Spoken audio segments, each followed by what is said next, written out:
un visage de la série 10% sur France Télévisions, avant de le retrouver dans un long métrage dans les prochains mois dans son rôle de Gabriel Sardin. On peut l'applaudir au théâtre. Dans C'est comme ça, l'excellent Grégory Montel est l'invité de Télématin. Bonjour. Grégory Montel, j'adore cette musique moi aussi. Comme Julia. C'est vous qui l'avez choisi, c'est Voyou. Ouais. Les deux oiseaux, pourquoi ce choix? Parce que j'adore cet artiste Voyou que j'ai découvert il y a 4-5 ans. Voilà. Et donc je l'écoutais au moment où on m'a posé la question et j'adore Voyou, c'est génial. Je vous invite à écouter ces Tout jeune albums. artiste en effet. Ouais. Oui.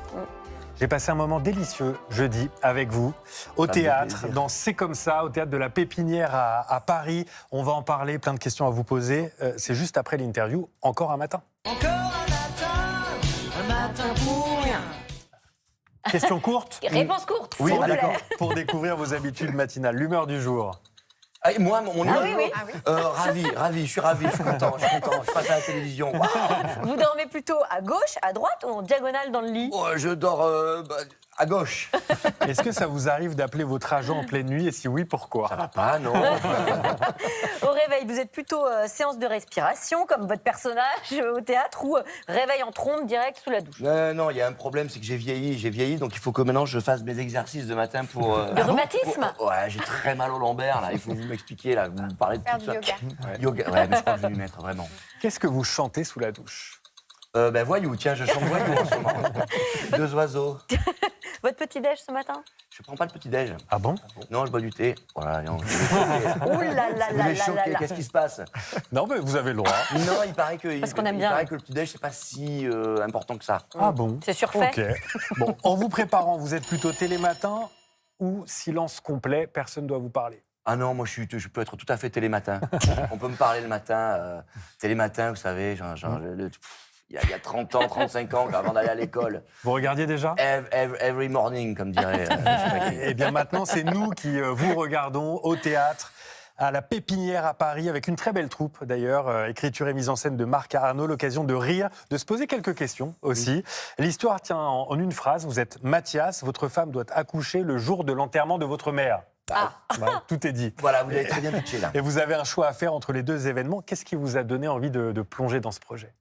Déjà, l'idée de travailler avec cette troupe-là et de travailler avec Marc Arnaud, qui est l'auteur et qui est un ami aussi, et puis de lire une pièce aussi drôle, parce qu'il faut dire... Il faut dire drôle. C'est mon vrai problème, ça, sur le plateau. Je dis drôle, je dis heureux. Et non, c'est génial à jouer une comédie comme celle-ci, puis une comédie assez profonde, parce qu'on parle de toutes les problématiques d'une famille au moment fatidique du décès. Bah oui, parce que choisir entre sa femme ou sa mère, c'est comme le pire dilemme impossible pour un homme. Quel choix vous auriez fait, vous, dans cette situation? Voilà, c'était exactement la question que je ne voulais pas que vous me posiez. Non, mais... Tout dépend qui vous Évidemment, il faut regarde ce choisir matin. non, mais choisir entre la vie et la mort, évidemment, on a envie de choisir la vie. Mais en même temps, je veux dire, honorer une personne qui s'en va, c'est quand même important aussi, comment dirais-je. Et en vrai, on se pose tous la question en regardant la pièce. oui. Qu'est-ce que j'aurais fait, Qu'est-ce moi que j'aurais fait? Et c'est ce qui crée l'aspect drôlatique, c'est-à-dire l'impossibilité du choix. Et puis, la pièce raconte bien aussi le biais que nous avons tous à nous regarder à travers le regard des autres. Ça doit être difficile quand on est acteur, quand on fait ce métier, de ne pas se regarder à travers le regard des autres. Mais j'y pensais hier sur le plateau et j'écoutais ma maman quand elle me parlait, qu'elle me dit, et je me disais, mais c'est vrai quand même, je me regarde souvent à travers le regard de quelqu'un d'autre, je me juge, et c'est difficile, il faut s'en sortir de ça, hein, de cette idée de vivre voilà, avec son propre regard sur soi. De toute façon, vous êtes tout le temps regardé par des réalisateurs, des metteurs en On scène. est jugé. Et vous dépendez du désir des autres, du réalisateur, par Non, exemple. et je vous assure, hein, c'est un beau métier, mais c'est pas un métier facile. La particularité de votre personnage, c'est qu'il est le seul à voir et entendre le fantôme de votre mère. Ça, c'est drôle. Et alors, ça se passe quand toute la famille est réunie, notamment pour préparer l'éloge funèbre, Oui. ce qui donne des scènes absolument irrésistibles. Ça doit être un régal à jouer, ça, Mais non, c'est comme génial. pièce. C'est génial. Qu'est-ce qu'on va dire sur maman? C'est terrible. Qu'est-ce qu'on va dire sur maman en public, alors qu'elle est là dans sa boîte? c'est terrible. Et donc, évidemment, ça crée des moments assez drôles. Elle était rigolote. Ben non, elle n'était pas rigolote. Ah oui, mais elle était gentille. Oui, mais gentille dans quel sens? Parce que c'est quand il faut dire. Alors, est-ce qu'il faut dire la vérité sur maman au moment de sa mort?